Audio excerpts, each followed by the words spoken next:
So we have Iris Wong here, and she's going to be talking on the topic Beyond Research, Practical and Neuroaffirming Support for Pathological Demand Avoidance, otherwise known as PDA and ADHD.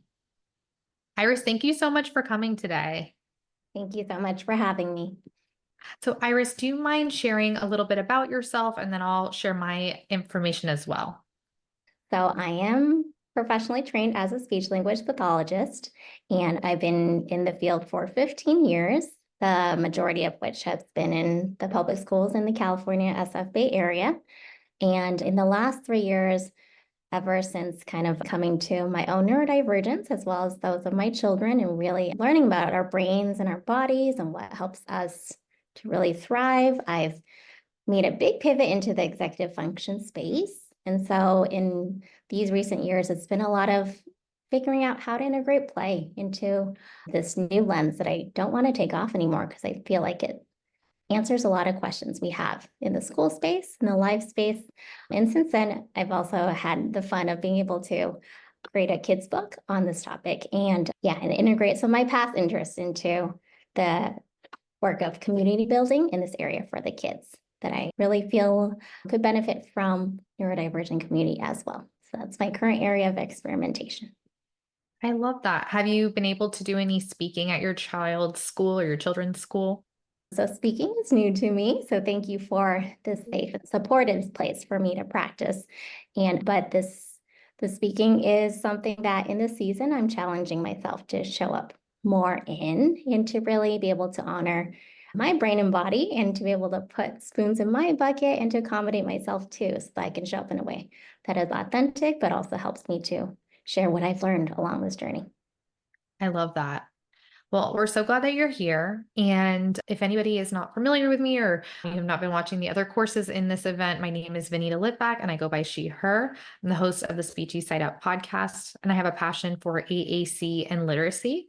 I've had the opportunity to speak at various conferences and conventions. I co-authored a book series, and when I'm not being an SLP, I am playing tennis, having tea parties with my toddler, and trying out new restaurants. And then I'll share my financial disclosures, and then I'll let you share yours. I have ownership interest in Speechy Side Up LLC and Tassel Learning LLC. I'm an affiliate for Simple Practice and Meaningful Speech and a member of ASHA as well. How about you, Iris? So I'm an author for Kids Co., my publisher, so I receive royalty payments from them. I'm the owner of EFToolkit, and I'm receiving an honorarium for this presentation and commission for any sales made with my code. And non-financial, as I stated before, I identify as a neurodivergent adult as well as a neurodivergent parent of neurodivergent kids. And I have 2 kids that I didn't mention earlier. Oh, thank you for sharing that. So here is our agenda for today. We are starting with introductions and backgrounds. Then we're going to get into understanding what executive functioning is and PDA, as well as ADHD. Then we're going to talk about how evidence-based practice can meet actual real life experience.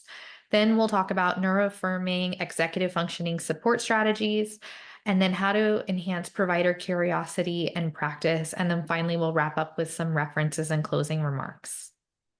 So by the end of this session, we hope that you'll be able to describe at least 2 key components of executive functioning and its impact on daily life, list at least 2 characteristics of PDA, list at least 2 ways neuroaffirming executive function practices can enhance current provider interventions, and then identify at least 2 challenges or benefits of integrating lived experience with evidence-based practice in EF interventions.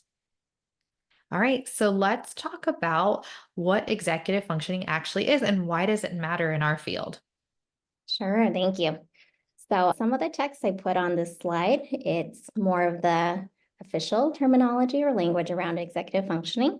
And one expert in this field that I love to learn from is Peg Dawson. She's a psychologist out in New Hampshire, and she and her colleague, Richard War, they've spent many years kind of owning their definitions of executive skills or executive functioning skills is how they term it. And in recent years, they've done a lot of work in the public schools and trying to figure out what could this look like in tier 1 or tier 2 supports?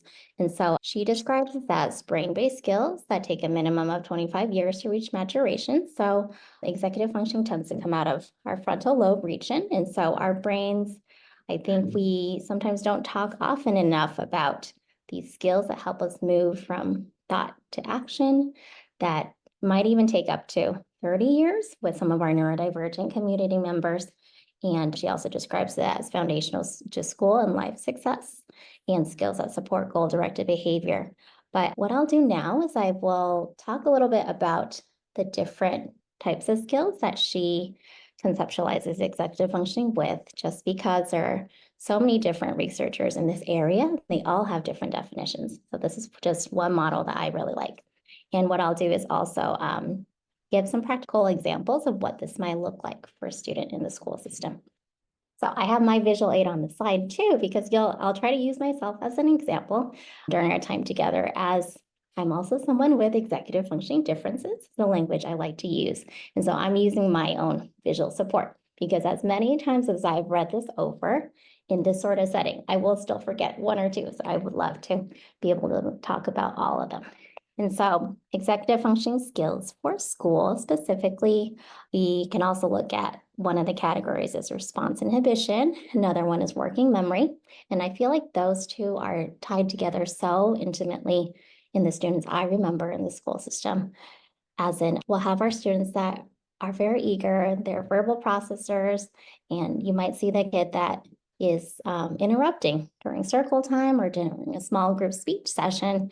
And I think when we look at the executive functioning lens, we can think, oh, this might be a kid who just so much wants to engage, but working memory might be an area of difference. So they can't hold their thought in their head for the entire kind of presentation to finish, or to even wait 5 turns or whatever the context might be.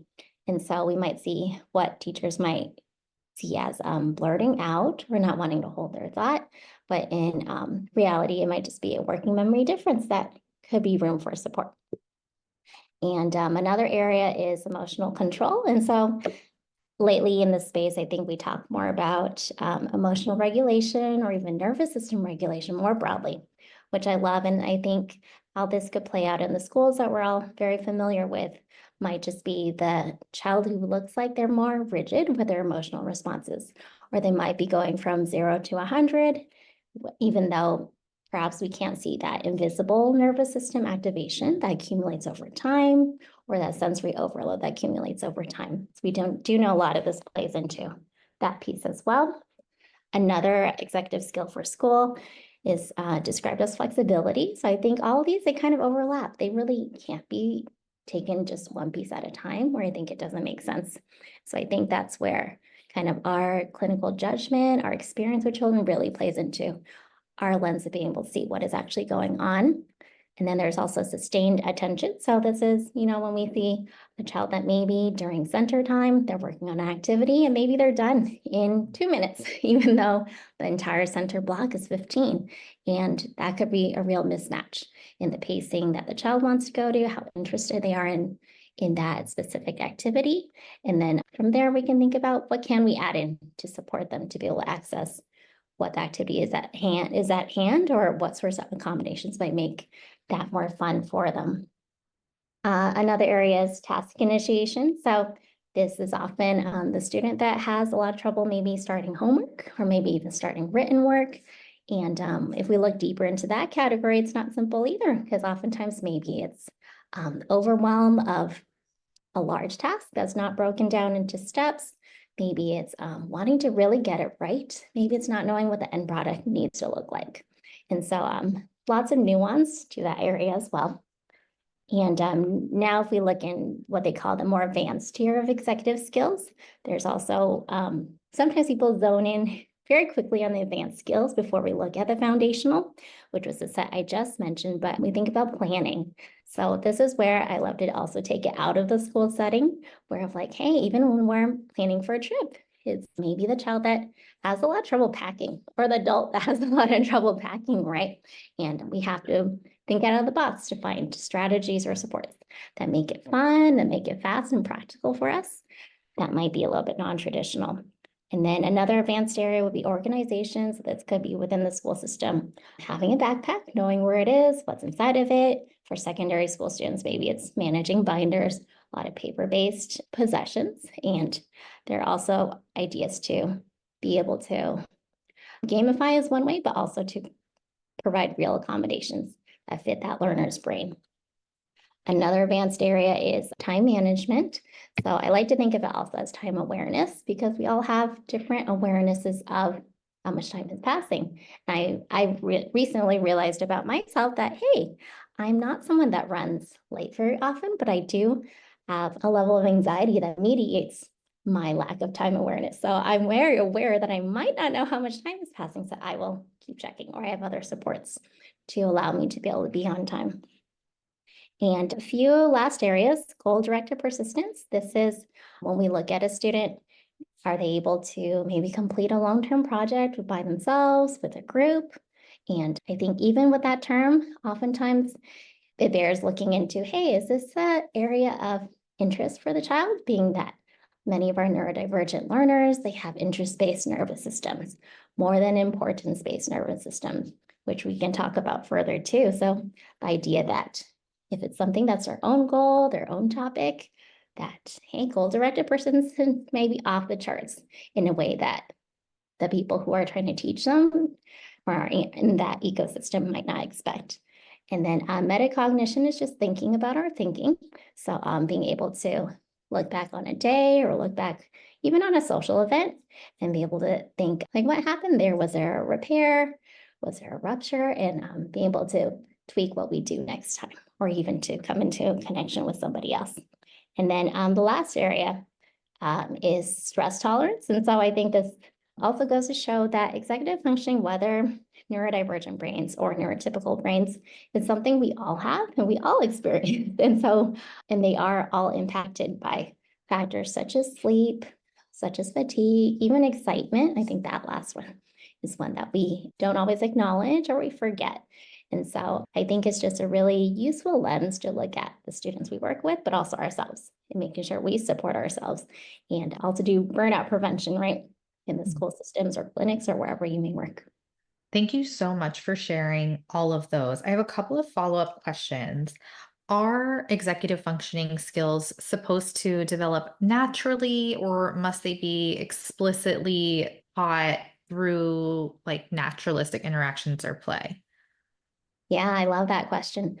So the research has shown that executive functioning, even if we don't do anything very intentionally to build it or to accommodate it, it does just grow across the lifespan. And I feel like that's an optimistic thing to be able to hang on to too. Because so often we feel that we're trying all the things, and that can feel so overwhelming to have to add another thing. So the research has shown that there's natural brain pruning. So it prunes off the neurons that maybe we're not using as much. And that tends to occur around kind of the late preschool age range, and then also again in the middle school age ranges. And also over time, researchers have found that with those kind of like age and stage markers, it is different in neurodivergent people and students. And so it may mean that some of that preschool pruning maybe comes a few years later, like 3 to 5 years later, depending on the person. And same with that middle school kind of milestone or look. And I think having just that information in our minds as practitioners, I think not to look at it as executive dysfunction or deficits. I think in my practice, I really want to move into more neuroaffirming language. I think it helps us to really respect that we have these neurodivergent brains that can be very asynchronous in their development. So they may be developing so much faster in certain areas. You see these real strengths, and then there are also some areas that their brains will catch up with, but it might just be on a different time span. Okay. Thank you for sharing that. And then what kind of assessments would you recommend for looking at different executive functioning skills? Sure, there are some official assessments that are a little bit more commonplace and popular. The brief is one that I think psychologists will also use, and I've looked into their manuals. SLPs who are familiar with it, are also able to use that tool too. And I feel like that one might be one that within the school setting or IEPs, people are just more familiar with. And at the same time, I feel like over time, there are lots of other scales developed by other doctors or researchers or experts in this area. And so George McCloskey, who's an ADHD expert, he has his own scale. Tara Sumter, who's an SLP, has created a lot of her kind of own assessments and best practices with assessments and printouts and tools too. And so I think for us as providers, it's a lot of finding fit too. So I think go look into some of these different areas and pull it up and then maybe just practice with the people that you're interested in so you can see what makes the most sense and what gives you the most information within your context. Great. Thank you for sharing those resources. And I know you have another resources slide at the end too, so we could talk more about that. Let's dive into pathological demand avoidance now and what some key traits might be. Sure. So to start off, pathological demand avoidance, often called PDA, or within the community, it's also called pervasive drive for autonomy. It's not currently in the DSM-5. I think that requires talking about and acknowledgement.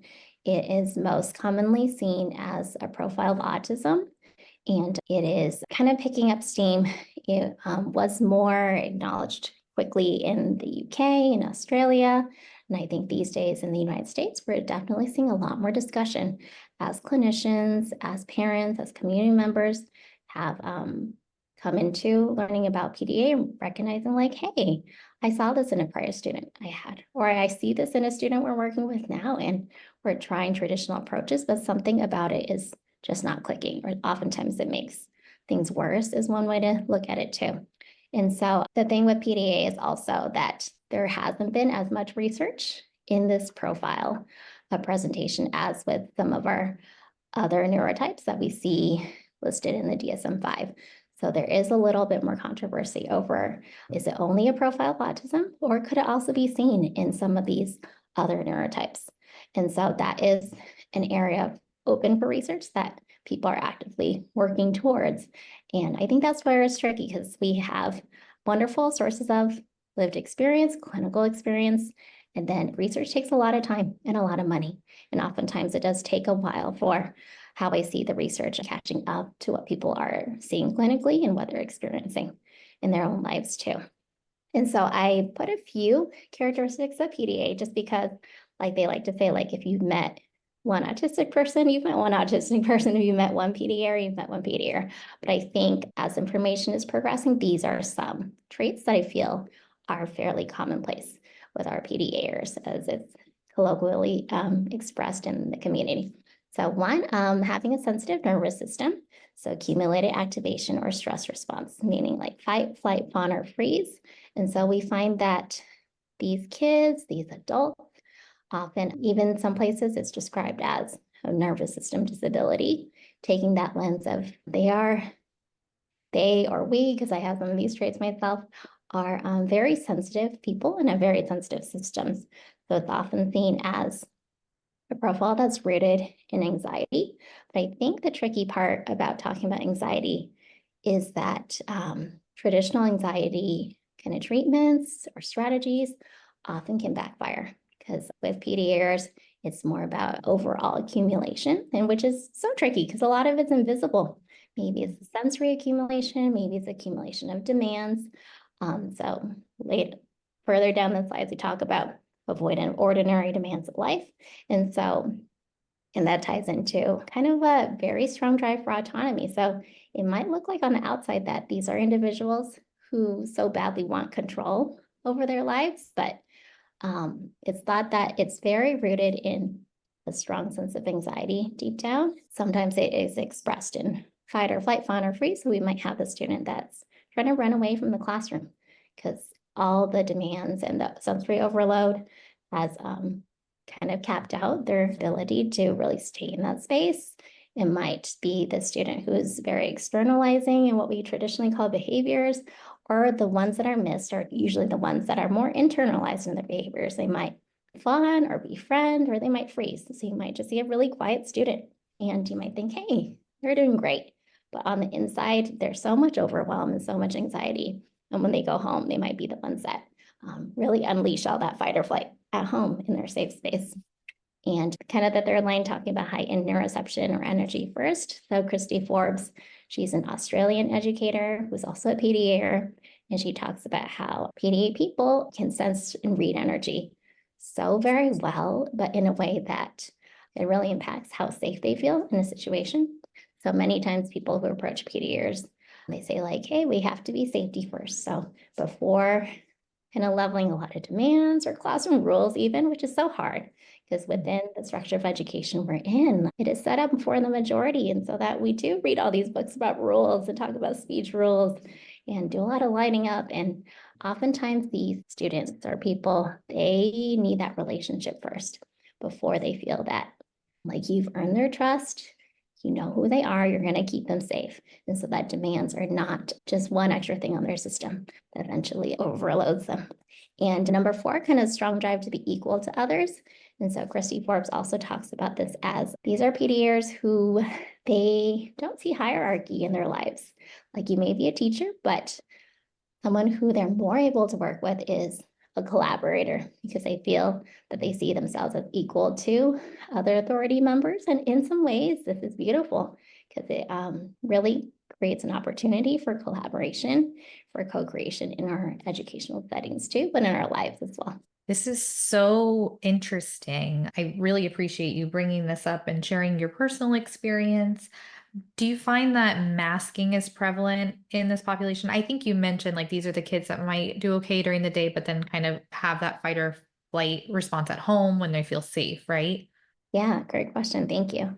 So I think this is where my view of PDA as a profile of autism does fit, despite what some of the researchers are looking at and the open-ended nature of that question, because I feel that oftentimes we'll talk about masking within autistic people too. And it's with PDAs, there is the observation that oftentimes these are the kids or the adults that they seem to have more sophisticated social skills. We might have had really good pattern recognition and figured out how to blend into a social situation, but it doesn't mean that it doesn't take energy from them or it doesn't take from those spoons, like from spoon theory, that they need to get through the day. And so I think with masking, even adults who are neurodivergent, oftentimes it's kind of peeling back an onion of figuring out what is masking and what's the purpose of it. And with these kids in schools, I think what we'll see is the ones that have more externalized stress responses are the ones that we might traditionally see as lower masking, and the ones that have more internalized responses, those are the ones we might see as higher masking. But then I feel like just within my lived experience with my own child too, that masking, it's nonlinear too. Because sometimes a child will mask very hard in a school setting because they do want to fit in. They do feel that kind of, they know some of these adult expectations, they want to do well. And then at the same time, they might progress towards autistic burnout and get to a place where they just can't anymore. Or I've had kids express to me like, hey, I did it that 1 year and I just can't do it anymore because now I know myself and also my system and what I need. So yes, I would say masking oftentimes very present in this population. And what looks like an avoidance of demands sometimes will look really playful. So adults might not even fully understand what that's coming from. Just like, oh, a kid got really silly, or needs to bring up a whole bunch of things before they're leaving the house, or even trying to use, I don't want to say tactics because that makes it sound more manipulative, but it's something within the child system that lets them know that their own nervous system activation is really ramping up. And they're trying to kind of bring that down or equalize how they feel in the situation so that they can participate. Thank you for sharing that. Do you know that whether this population, maybe they mask more at a younger age, but then as you get into adolescence, you see more of the avoidant of the ordinary demands of life? I'm hoping that makes sense. I'm trying to use neurodiversity affirming language too. Yeah, for sure. So I think this is where maybe more research is needed just on a whole for this community and this population. But I think that my answer is just that it's very individual to the person. So I have a pediatrician that kind of went in and out of burnout. So it definitely wasn't linear. And there were times where you can mask a little bit more and times where you can mask a little bit less. And I think also it depends on this is where I think like environment can change a person drastically too, or drastically in a really wonderful way too. So I find that as neurodivergent PDAers, oftentimes when they're with other kids or other adults with a very similar neurotype, then the need to mask really drops. Because then they see that just that even double empathy problem kind of going away, that they realize, hey, how I communicate, I don't need to pull it back as much. I can kind of info dump and tell my story for a long time. And hey, my friend can come back and do that right back at me. And we totally get each other. Or how I have my conversation, I can go here and then connect it with another tangent and my friends can follow.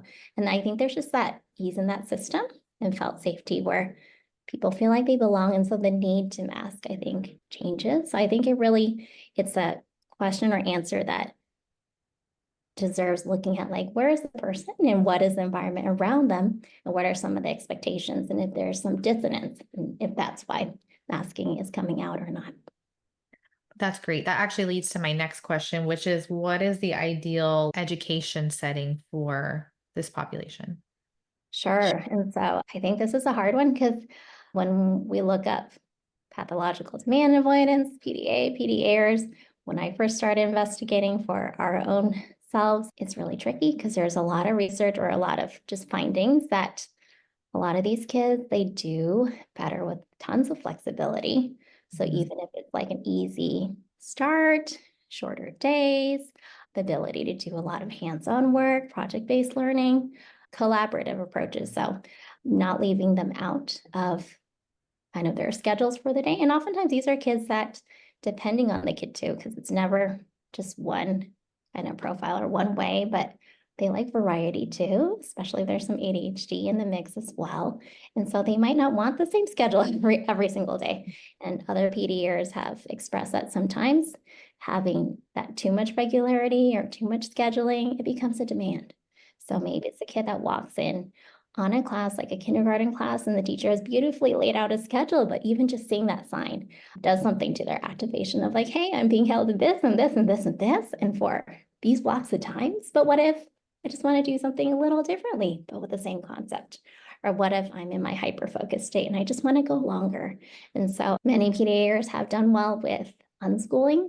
So it's a kind of a form of homeschooling, but it's very learner involved in following their interests. So seeing that, hey, maybe a kid really likes to use her hands, is really interested in woodworking. And so through that, embedding academics, whether it's like measuring things, looking at math, being able to learn to read through video gaming. So lots of non-traditional approaches.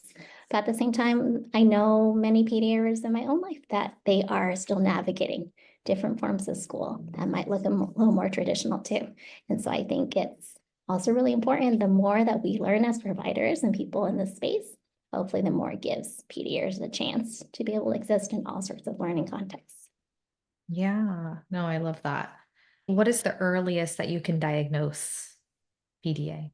So I think diagnosis, when you talk about that, it's also a tricky space just because it's not officially in the DSM-5 as it is right now. So I can't speak to as much of what the diagnosis scene looks like in the UK or in Australia, but what I've seen in North America or in the United States is that providers who have more expertise in PDA and are comfortable looking at it, using scales and talking to family members, doing school observations of these children, they oftentimes will give a diagnosis of autism. And so hitting of all the requirements as listed in the DSM-5. But what they'll say is with traits of demand avoidance. And then in the body of a report, they might go into, oh, the pathological demand avoidance is seen with these traits, and these are certain supports that may help this child. Okay.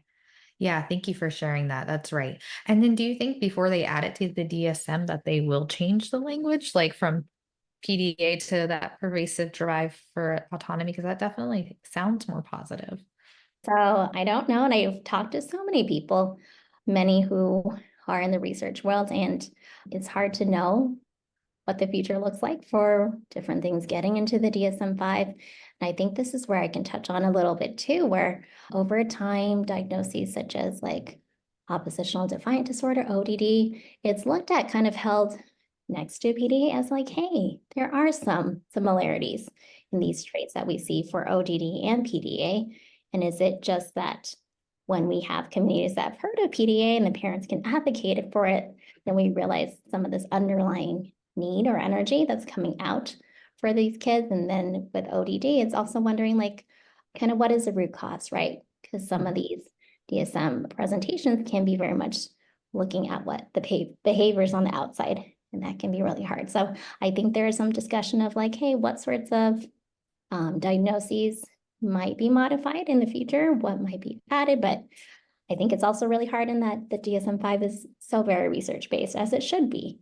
And PDA research is still up and coming and hopefully will grow in coming years. But at the same time, it's thinking about research and what sorts of communities are able to be participants in these studies. And does it look more like a traditional research setting, or is it more kind of surveying parents and their experiences?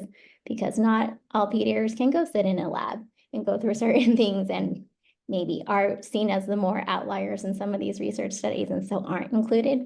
But yeah, so it's something that I don't know where it's going to go, but I'm hopeful that at least more and more people are seeing the need for and just resonating with this kind of language, and also some of the supports and strategies that go along with PDA. And I've heard other PDAs also say that, hey, they don't mind necessarily that pathological demand avoidance language, just because Christy Forbes, someone who openly shares that she does sometimes feel like disabled by her the demands in her life. So she might want to speak at a conference, and then over time the different demands pile up and she's not able to show up in a way that she really wants to. And so I think this is where it's very individualized too within the community, that some people, they align well with that pathological demand avoidance kind of language, and others, they would rather go with the pervasive drive for autonomy. Yeah, like now that you mention it, they kind of have different meanings too. Like, so I could see why Christy Forbes might prefer that pathological demand avoidance at different, times, because if you want to do something for somebody or you made a commitment, but then that disability is, kind of interfering with that, then it is more negative, like even from the person who's experiencing it. So that makes sense. Yeah, and I think one more part I would add also is just that I have found in my own kind of personal experience too, as on the wearing the parent hat, that I think with having that demand avoidance language within PDA, I think it does take a little bit more nuanced education and experience and curiosity from providers, because oftentimes it does get mixed up in kind of more commonplace demand avoidance. Because we'll often also say that, hey, just as like even neurotypical people can have demand avoidance of not wanting to go get gas for my car or whatever, or like do the laundry or put away my laundry, that sort of thing. And then there's also demand avoidance often seen in ADHD people. That can be different, but it's not to the level of, let's say, like impact or disability to warrant that PDA kind of language or identity or for a label. Gotcha. And thank you for bringing up ODD as well, because I forgot about that. And that actually is in the DSM. So are there like key differences between the two that we should know about, or?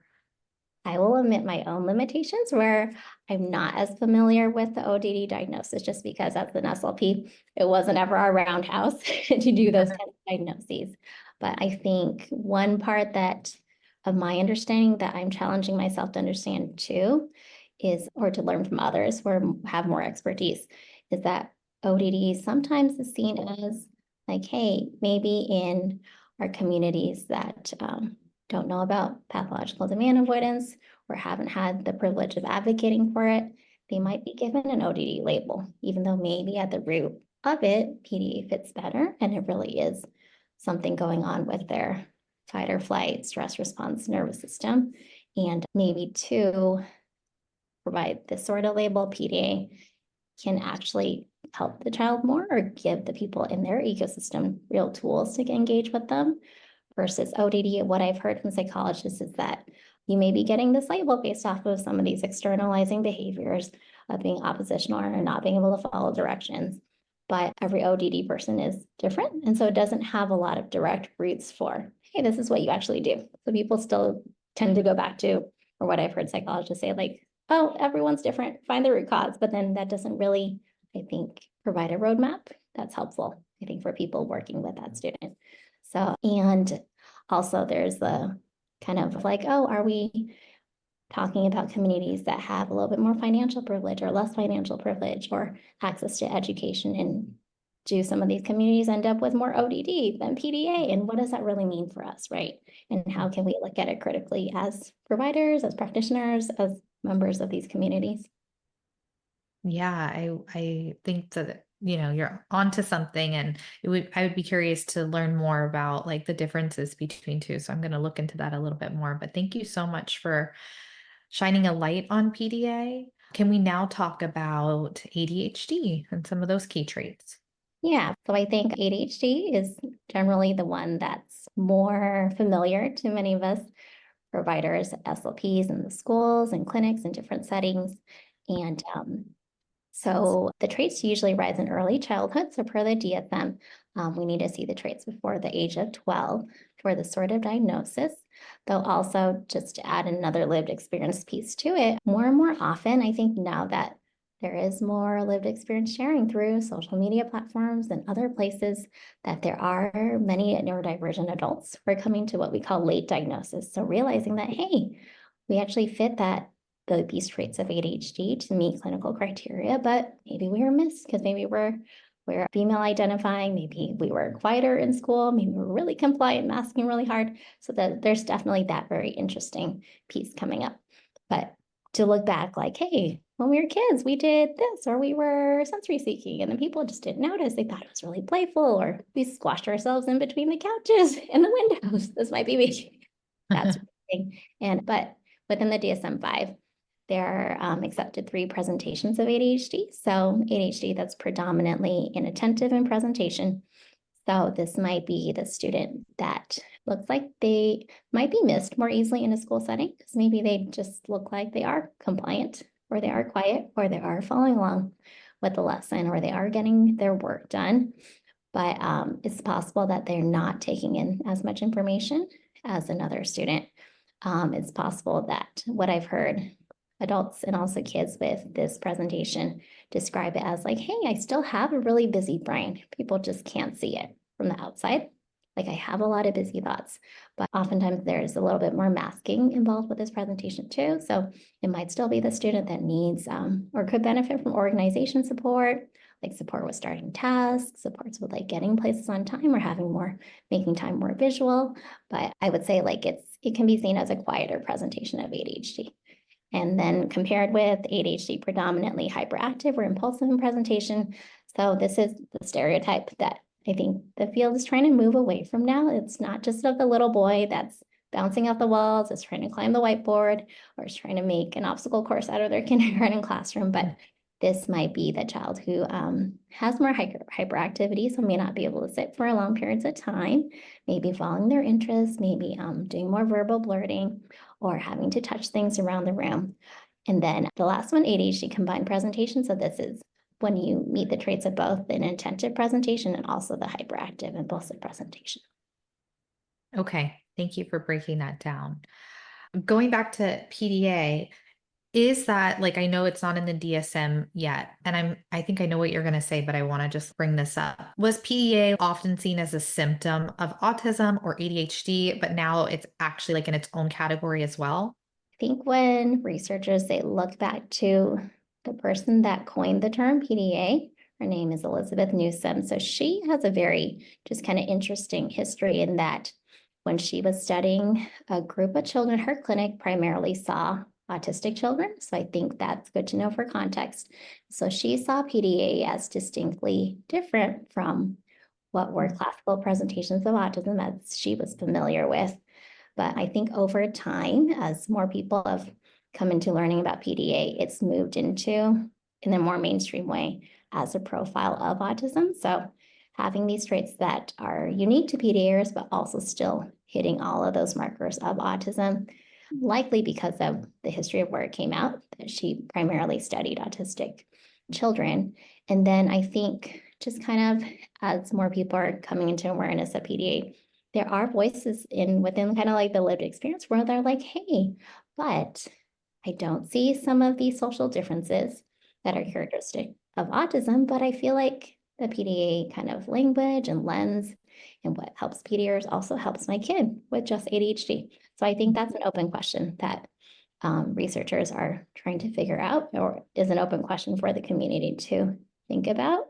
And I think oftentimes there are a lot of kids who are what we consider multiply neurodivergent, so might be autistic PDAers with ADHD as well. And so I think as there's also just more sharing within community members of like, hey, even just being autistic without the PDA, or being autistic and ADHD or ADHD, that already is a lot of push and pull, because sometimes maybe it's that autistic part that presents itself and needs a lot of sensory accommodations and has fluctuating capacity and really needs to prioritize rest. And then maybe there's the ADHD part that is really excited about some new opportunities and wants to get out there.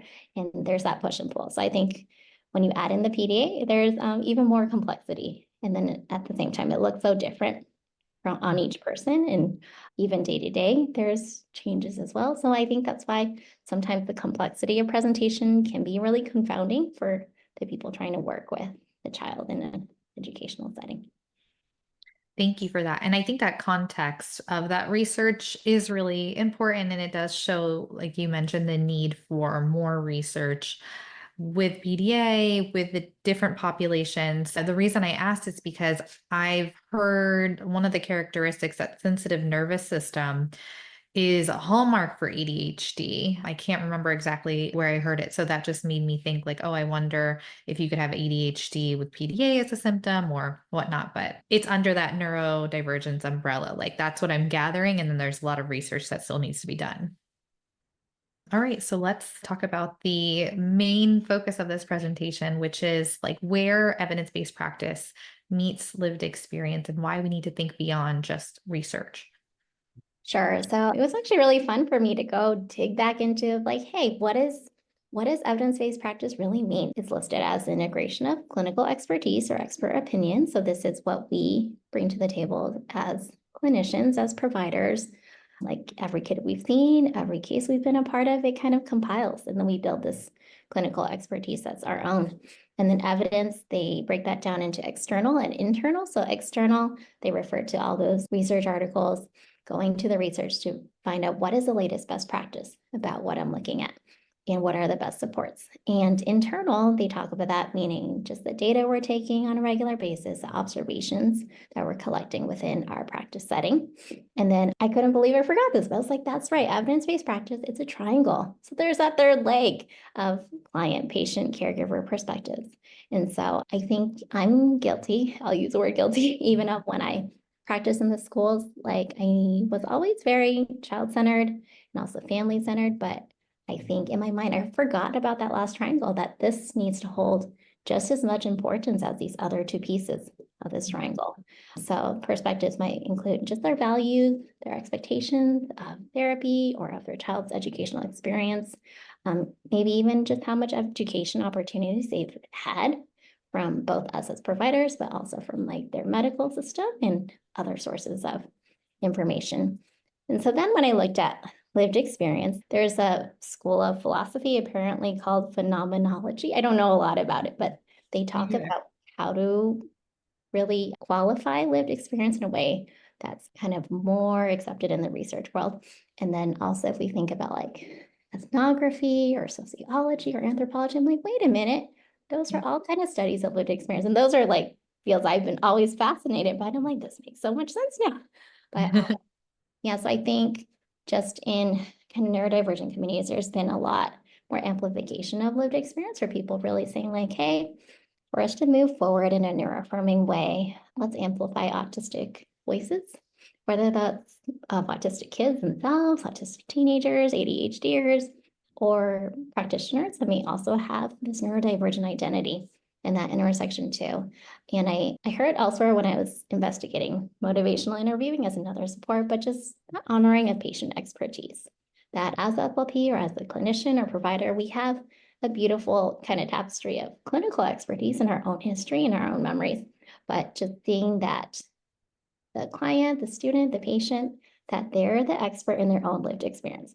I think what's a wonderful way for us or me to look at it is that, hey, like whether we're neurotypical or neurodivergent, we're always the expert in our own lived experiences because no one's been in our bodies or our brains. No one's lived every single moment with us. That's impossible. And so, but I think even more for some of these neurotypical communities and experiences, because oftentimes there's a lot of layers of seeing the professionals like, oh, you know more than me. You study this, you've seen so many patients. And then sometimes even the person coming to the clinician or the school system for support, they don't acknowledge how rich their own lived experience is. So I think that is a part where we as providers can really shine a light on how important they are at the table and to really listen for these voices, even if what they're saying is different from what you would expect. And to really give it the spot on that triangle so that we don't have a lopsided triangle that falls over, right? I think when we really give just a lot of weight into lived experience, I think hopefully that can be the bridge that helps us get over some of the challenges we see in our school system. We're at these IEP tables where we come to a standstill of maybe what the family wants or what the school wants and turns into wants or needs. And so I don't know. I think I have an inclination of like, hey, if we can bring it back to story sharing or storytelling, there might be something there that helps us get through. Yeah, you brought up a lot of great points. One being sociology, like that's, yeah, like an obvious one when you think about it. There should be a grant for researchers for lived experience because I think a lot of research is driven by what they can get a grant for, what would be published, like what is the vested interest. And it should be like honoring clients' lived experiences, but unfortunately, it's not always that way. I'm just thinking about like gestalt language processing, facilitated communication, some of those things that are a little more controversial, but have like a lot of lived experience to back it up. Like, let's go to facilitated communication, which ASHA actually like says not to use with clients based on the research. But then I do hear from the autistic population that it was very helpful for them. So it's really hard to navigate as a clinician. Yeah, for sure. So, what could neuroaffirming executive function supporter practice consider or even look like?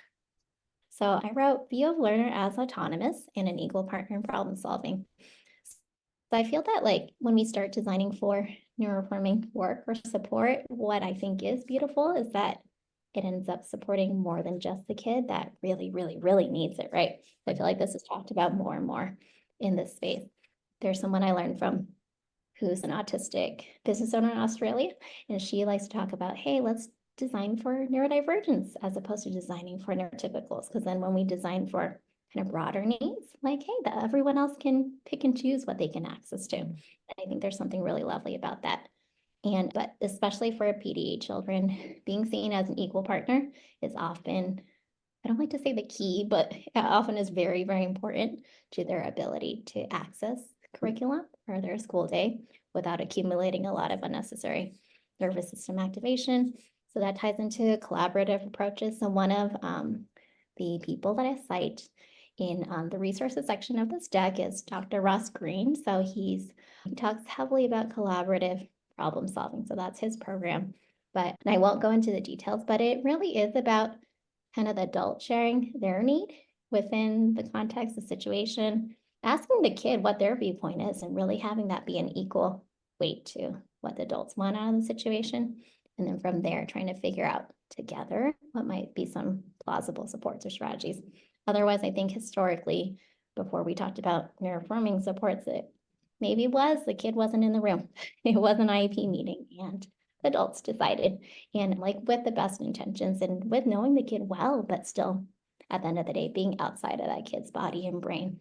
And with some of these kids that have more fluctuating capacity, I think it's even more important that if they can be part of the conversation, that they're included too.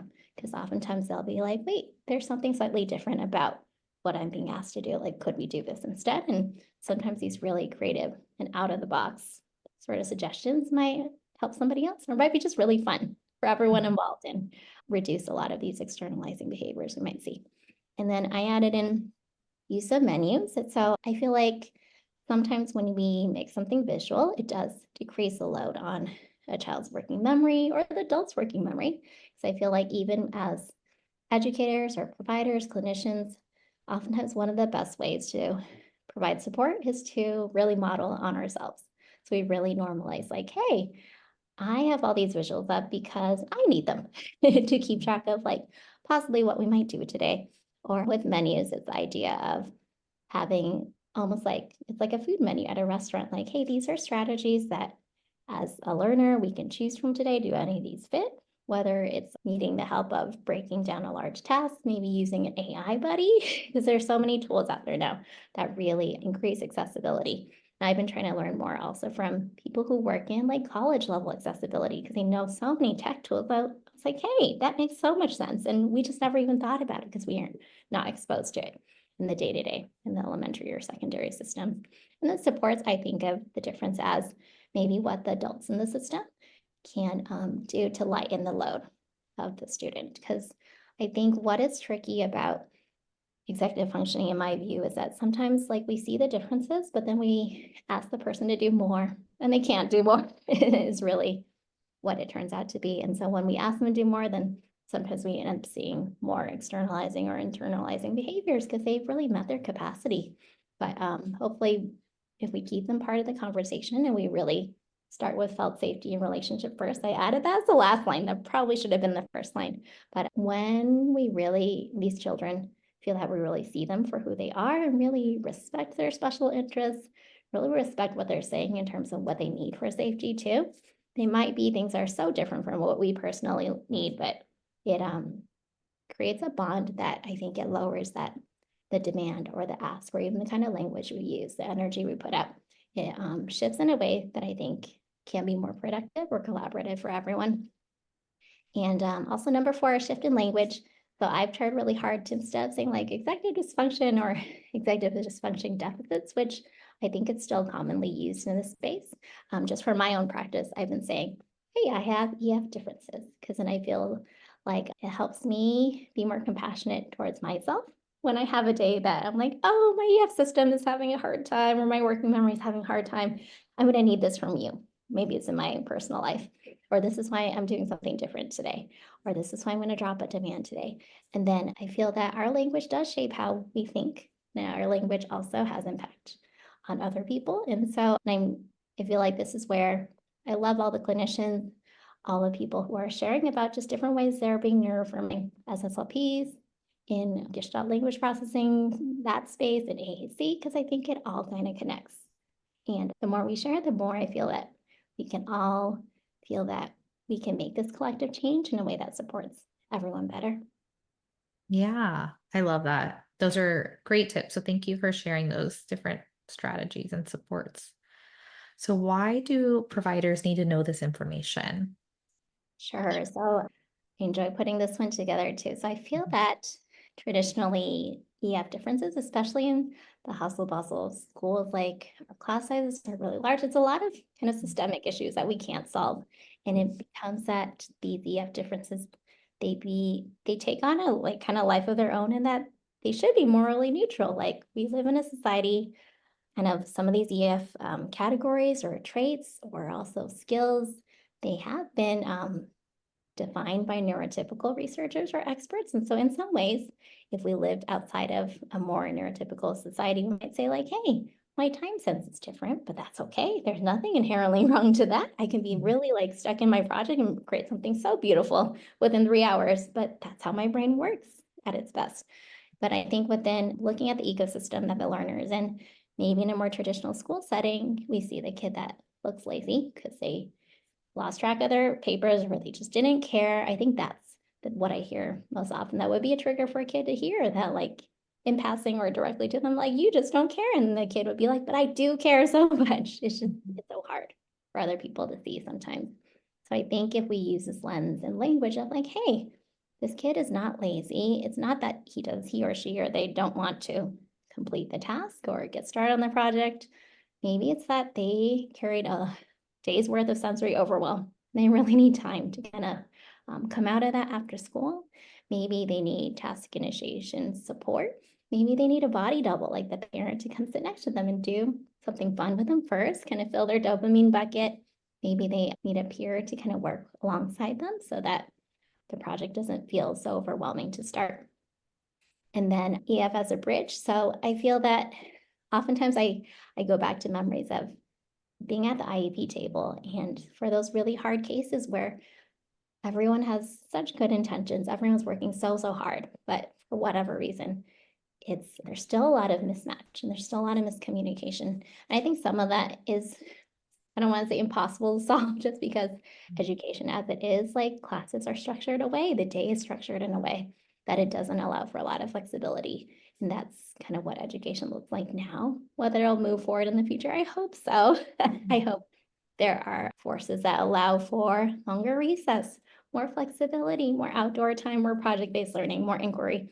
But I think that takes time too. But I think in the meantime, I feel like EF as a language or as a lens is something that families can adopt in a way that's not deficit-minded, and that in a way that normalizes a lot of differences to support the adults in the system too, to realize like, hey, the more we talk about our brains as an adult in a family, the more our kids belong, then hopefully the more they can take that advocacy language out into wherever they are too, whether it's school or the playground. And then I feel that as providers or educators, the more that we use this language, it changes our thoughts too, that this is not the kid that isn't trying, or the kid that wants to be so-called defined or doesn't want to fit in, or the kid that wants to just leave. Like there are other things going on underneath it that might be the reason. So that root cause. And then the learn opportunities, I covered this one. Just the more we all as humans get to know our brains and bodies, the healthier we are, I think, in the long run. Yeah. I love that. I could see this like being an activity you could do with like children in your group, and having them like, identify what their strengths are with their brains, and then like where their differences are. I love that. So here's your list of references. Are there any that you want to particularly highlight, or everyone's going to have access to this page too? Sure. So yeah, I kind of grabbed a few different ones that touch on some of the conversation we've been through so far. But first one was about just neuroaffirming speech and language services. That one is written by an autistic SLP. So I think that's wonderful to know about. And it's published through ASHA. Peg Dawson is a well-respected kind of psychologist in the executive skills space. So her model is what I talked about in the very beginning of this talk. And she and her team, they do provide a lot of kind of free information on the internet. So she's also on the next slide, but she's known as the author of Smart But Scattered, that many kind of ADHD researchers like to follow. And then further down, I put in a research study that was like going through life on hard mode, because it showed me that like, hey, there is more research that's on lived experience and trying to capture that and put it within that corner of evidence-based practice. And yeah, so I think it's just interesting, the different ways that we can hear about lived experience these days, whether it's through formal talks or learning on social media, which has like both its positives and negatives. And then also when people are trying to capture it in research. And then the last one was about it's a review of where the PDA research has been. So I thought about citing the very first article that mentioned PDA, but I was like, maybe it's more interesting to cite one that tries to cover every time it's been mentioned, and maybe where can we grow? Where does the research need to go? But where does this come from as well? Thank you. And I love that that's a systematic review, because I know that's what a lot of people are looking for. So thank you for sharing that reference too. And here are some resources that you've shared. Any in particular that you want to highlight? Yeah, sure. So I'm a new adopter of podcasts. I got really into it recently. So my first one is my current favorite podcast. It's two neurodivergent therapists. So they both identify as ADHD, autistic, and ADHD, but have a really powerful clinician lens too. So I think that's one of my favorite sources of lived experience learning, because I think they recently have been talking a lot about not just how our brains are doing, but how like there's health impacts, there's sleep impacts, and like none of it is separate. It's all connected. And I just think it's a really interesting conversation to listen to, no matter what angle you come from. That Chad one, the second one, it's a well-regarded resource for kind of parents and kids and clinicians, coaches in the ADHD space. They give a lot of free information as well. Navigating PDA in America, it's a book that was recently published. And so I think it's a good tool that shows the state of PDA right now, but they also try to include a lot of supports and a lot of ideas for like, hey, if you're a classroom provider, what might this look like? Or what kind of questions can we be asking ourselves or team members? And so if you want to learn more, I think that's a wonderful resource too. And oh, the last one. So if you're really into executive functioning, which I feel that I did talk about, but I didn't talk about extensively either. Like I love that summit. So I go to too many summits for my own good, and I'm like, I can't listen to everyone. But that's one that goes on every year. It's run by Seth Perler. He's an ADHD coach who's also an ADHDer. And he just brings together lots of people who have studied this area. And his talks are really fun. They're very conversational as well. And it's always free. He does tend to do it right before the school year starts, but sometimes you can go watch back episodes too on his YouTube channel. Great. Thank you so much for sharing that. And then where can everybody find and connect with you? Yeah, so I am most active on Instagram as EFToolkit, and EFToolkit@gmail.com is my email, and you can also poke around on my website. I made it very colorful. It's a little different from your traditional SLP made website, but you get to see some of the experimentation I'm doing in my own community these days. Amazing. Well, thank you so much, Iris. This was very, very helpful and informative, and you gave some great suggestions on how to support those executive function skills in the real world, really. So thank you for that. Yeah, thank you so much for having me. This was a pleasure.